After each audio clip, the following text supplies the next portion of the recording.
Good afternoon. Thank you for attending the Lionshead Fire Community Briefing Update. As we have community members that are finally able to return back to their homes, we wanted to give you some key critical information from our community partners. Today, the fire acres are 204,250. We have 28% containment, and we have 1,515 people on the fire. We're going to start with a brief fire update. This is being recorded for posting later, and with that, Rob Powell, our Operations Section Chief. Hello everyone, Rob Powell, Operations for Rocky Mountain Type 1 team, and I will give you an update on what's happened yesterday and today on the fire. So starting up here in Branch 1, Division Alpha, we're making really good headway with the direct piece in places where we can go. Showing more containment up in here on this finger. That's different from the map yesterday.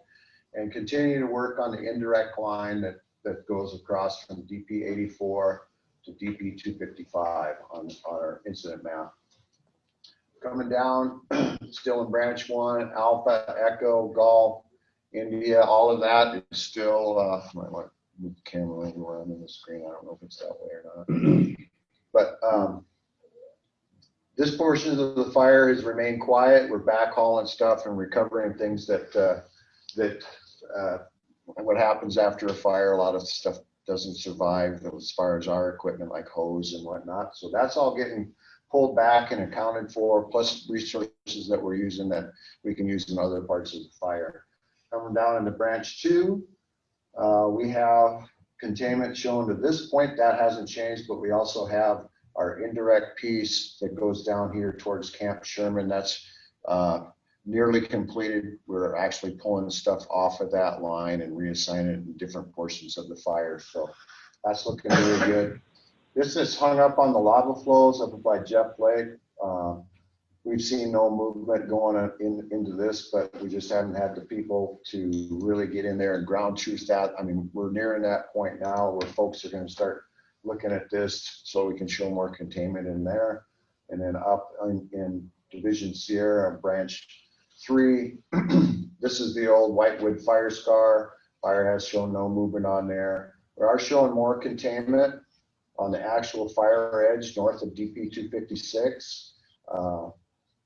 And crews are working really hard to button up this portion over here in Division Tango. Basically on this fire edge out on the front, we're showing containment on that, and that has a lot to do with the help we've had from our brothers to the north, the Canadians. They've been doing an excellent job. Those guys came ready to fight fire. They're dialed in, their skill sets, great attitudes, love having them. So over here, I'm going to talk a little bit more about the Stallman spot around the Stallman cabins. We're showing containment around on this portion here, but this portion here is not we're not showing containment on that. The fire hazard is not the threat to folks coming back into Stallman's cabins. What the hazard is the trees that are tipping over on basically an hourly basis due to the wind and what's been weakened by the fire. So we're working really hard to get that back to where folks can get into there. But I just talked to Branch about a half hour ago, our branch director down in here. He said it's going to be a few more days before we can let folks back into that portion there. So we're showing more containment on this portion of the fire around Detroit, all the way up the river, all the way back up to where the Beachy fire containment, where we butt up against Beachy, and then going into Branch 4. So I drew some arrows on this line to kind of explain about the coordination that we're doing with the Riverside folks and Beachy Creek folks. So we got this big burn scar here at Beachy. We've got this to the north, Riverside, and we've got this to south, and to our north we have this area here. A lot of this is wilderness area. So every day, actually at this time, we talk to their operations chiefs and discuss this portion of the fire, amongst other things.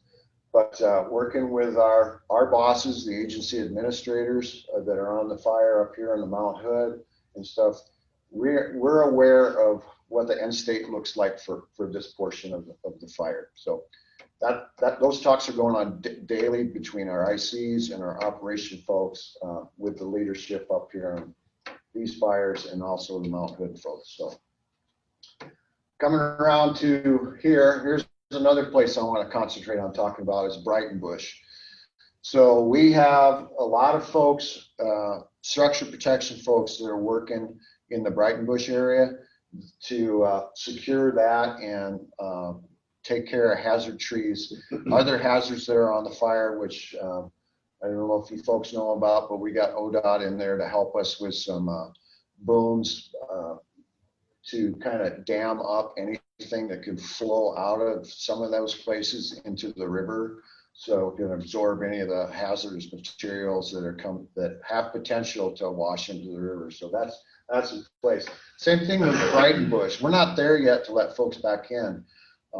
You're interior of the fire by quite a ways. Access is tough, even for us on a daily basis, just to get in there to saw our way into that portion of the fire. So it's going to be a little bit longer on Brightonbush. Coming up in here to the big finger of fire here, we've got some containment on the spots up here, but we're basically concentrating on this portion here going over into Division Zulu, and making sure we can get that in place. We are doing some direct attack on portions of this with zigzag, hot shots, and Vale, and some other field ground forces. We're going to start showing a little bit more containment in here, but like once again, our priority is to tie this off up in here and do what we can as far as what we can reach really rough country. Folks are probably familiar with that.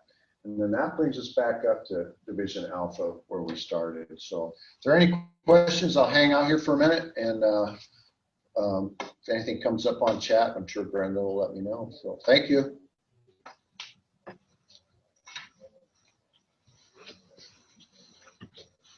Thank you, Rob. And with that, Jeremy Landers, I know he's in the field this morning in Detroit with the Marion County Sheriff's Office. Were you able to make it on? And I'm getting head shakes now. All right. And then Lynn County, with the changing evacuation levels, was anybody from the Sheriff's Office able to make it on this morning?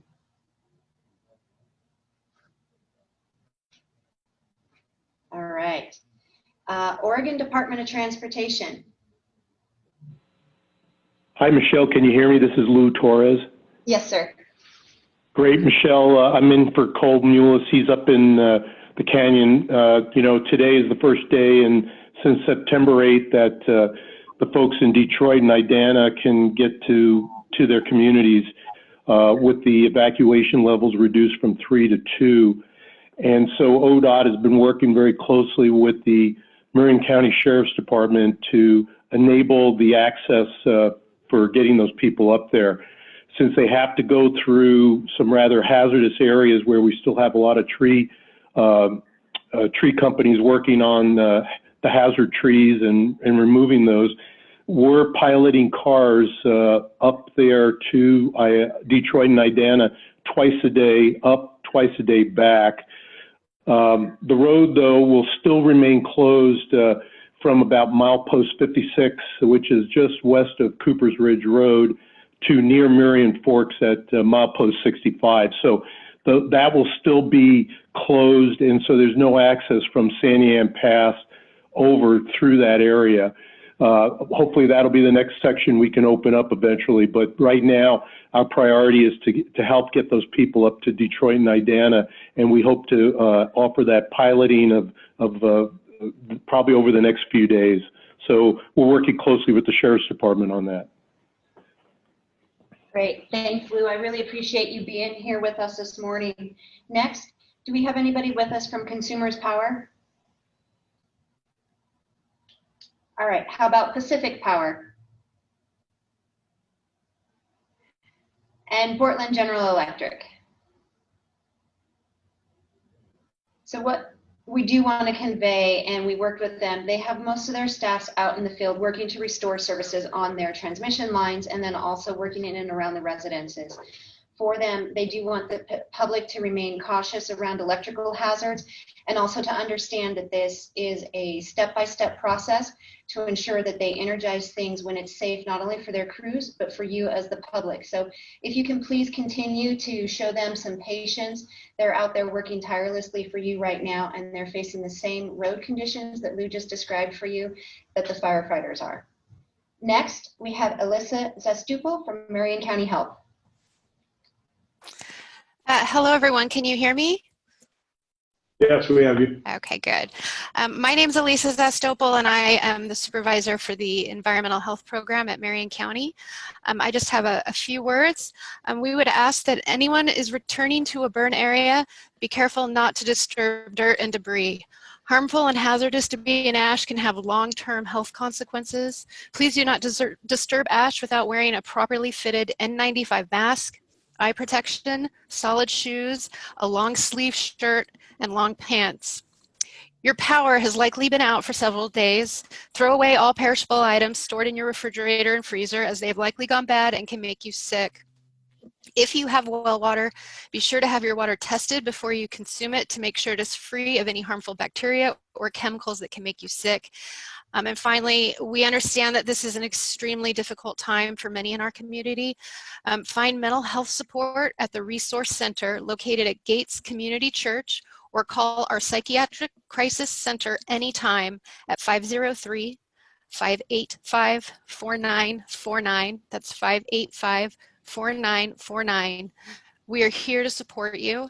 And there's also more information for Marion County. If you just search for Marion County, Oregon, at the very top of the page, there'll be a banner that talks about wildfire recovery. Click on that, and there's many, many resources there. Thank you so much.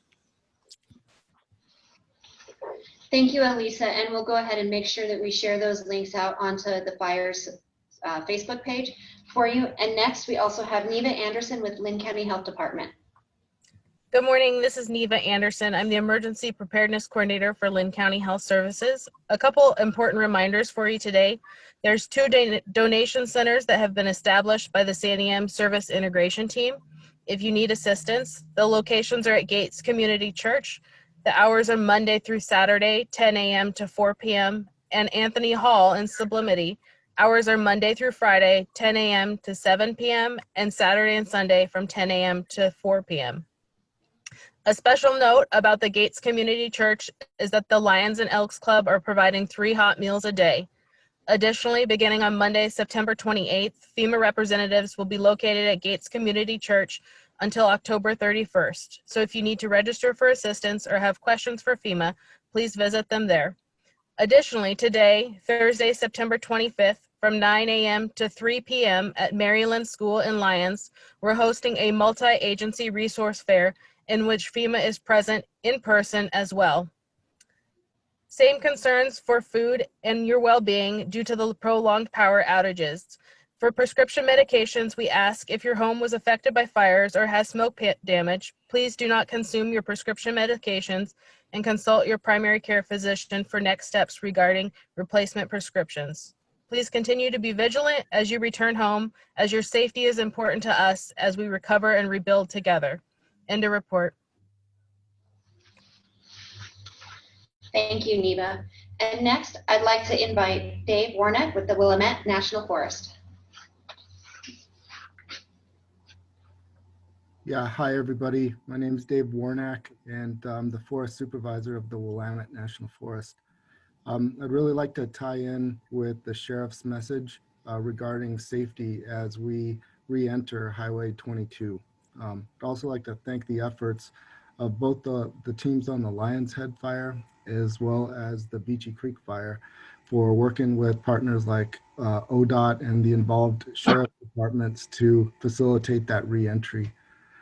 You know, there's a lot of work going on in that corridor, both to restore access, to restore power, and to do a lot of danger tree mitigation along the route. So as folks enter the area, they need to be aware of that and to take precautions against additional accidents. I'd also like to share that the sections of the National Forest up in the area around both Lionshead and Beachy Creek Fire, those sections of national forest are still under a forest closure. So although the Highway 22 corridor to Detroit and Idana are open, any of the feeder roads that leave 22 within the national forest are still closed. And they're closed for good reason. You know, we get reports daily from firefighters of trees coming down, of rocks, debris, and small landslides throughout those forest roads. And we'd really like to ask the public support to stay out of those closed areas. The the fear is that people would go in and maybe get stranded or get stuck out there by trees coming down after they go in there, and then in that case that really changes the mission of our firefighters and folks that are out there trying to secure the burn. It changes their mission to one of rescue and recovery for folks within the forest road system. So we really ask for your assistance.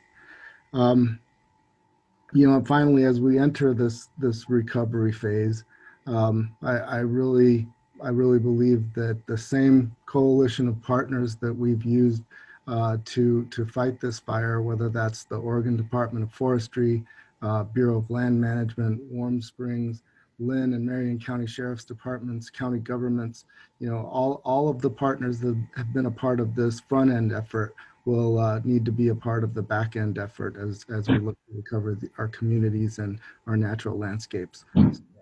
Thank you for all that you're doing. Thank you so much.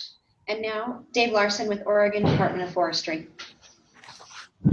Good morning, everyone, and thanks for giving me an opportunity to speak here. I just want to say there's been excellent coordination with all of our partners and our cooperators out there as we start moving into the next phase of the fire and moving into the recovery process, that the safety of our firefighters and the public it's our number one priority. So there's a lot of things that are still going on out there. My concern is that we start to repopulate the area, and then with all the continued activity, not only with the fire suppression or the fire rehab and repair, but also the landowners are going to start going into their lands and doing some damage assessments. And in the near future, they've got a timeline that the clock's ticking now to get the salvage done before things start to lose value on what's salvageable out there. There's been a lot of amazing work going on out there over the last couple of weeks. Everyone's been given it their all. There's the work to go on out there to secure and contain the primary lines. There's a huge amount of line out there on this fire. That's been going well, and with the help of Mother Nature with the rain, and also the securing those contingency lines. We've got some warm weather that will be coming up here, but having those lines in there gives us a backup just in case there's something there that does come out. But for now, everything's looking really good. I know with the industrial landowners, the Department of Forestry, we're working with those folks to get them into their lands to start doing their damage assessments.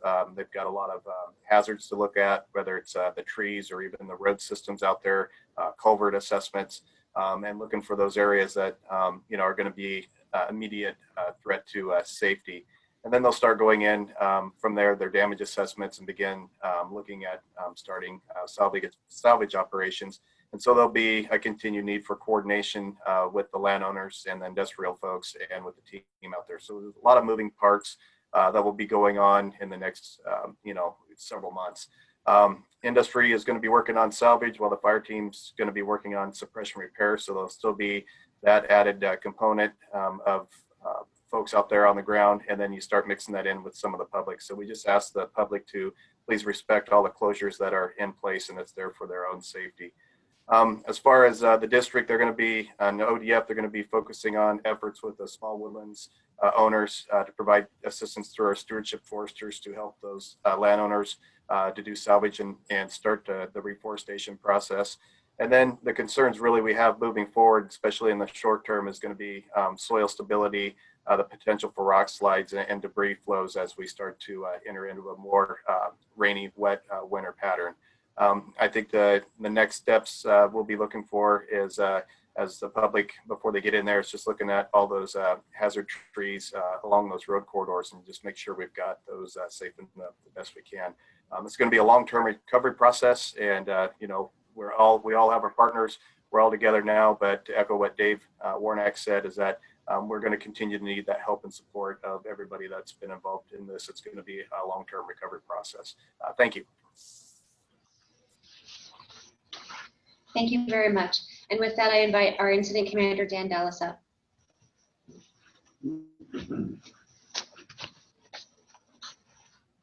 Hi, folks. Dan Dallas here. I'm the Incident Commander for the Rocky Mountain Incident Management Team. So today's kind of a good news, bad news day, and have a favor and some grace to ask all of you from about. So the good news is, of course, with the help of the moderation of the rain, the couple days of on and off rain we've had, and then the massive effort by some 1,500 people out here, we've gotten to the point where the sheriffs who have jurisdiction are able to let folks back in to their places that they've been evacuated from since a lot of them the 8th of September. So that's great news. The bad news is what some people might find and discover is probably going to be disheartening to them. And we're really sorry that that's going on. But anyway, it gets you a chance to get in there if you've suffered a loss of any sort. We're truly sorry, and our heart goes out to you. But the other end of that, and that's my ask for folks, is please be respectful of everything you see. Your neighbors, if they've suffered a loss and maybe you haven't, consider the firefighters and the other folks like ODOT, and the people who are working. There's no reason to hurry today. There's no reason to speed out there. There's no reason you need to be very careful about your surroundings, because any breeze we know, or any wind brings trees down. So just exercise the proper caution, if you would, while you are out there. But for people that haven't seen it and are finally able to get out there, this is a good day for you, even if it's bad news. But at least you have some closure on what might be going on, and just want people to be cautious while they're out there. So thank you very much, and we're very glad to be here to serve you. Thanks. Thank you. Please send in any questions you have by our email account, 2020.lionshead@firenet.gov, or you can also pose those to us over Facebook. We're happy to continue answering your questions or direct you to the right people as we go. Thanks. Goodbye.